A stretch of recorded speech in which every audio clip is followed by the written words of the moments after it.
Են որ նայում ես եղանակին ու ասում, բա մի հատ տաք հարիսաչլներ ուտեիր ու անցնում ես գործի։ Ծավալը նախապես թրջել եմ, ավելացնում եմ այստեղ հավ եւ նաեւ բադ եմ ավելացնելու, իսկ հիմա թողնելու ենք եփվի այնքան ժամանակ, մինչեւ միսը լիարժեք եփված է։ Մսերը հանում ենք միջից, շարունակում ենք եփելը,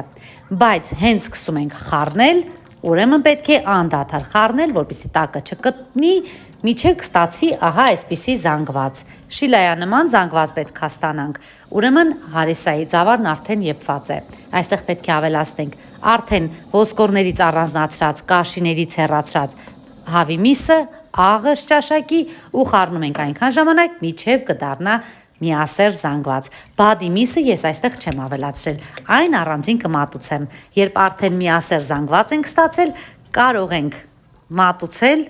տեղափոխում ենք մատուցվող ամանի մեջ, նայեք, ես այստեղ կարակ չեմ դրել, քանի որ իմ բադը բավականին յուղոտ էր, ես ուղղակի կարակ կավելացնեմ վրան, ցանկության դեպքում կարող եք յուղ ավելացնել, ինչպես կցանկանաք։ Հələ նայեք, այս համովությունը ոնց կարելի է չսիրել հարիսա, իսկ դուք գրեք մեկնաբանությունում ինչպես եք պատրաստում եւ սիրում եք հարիսա, թե ոչ, չենք մոռանում թողնել մեկնաբանություն։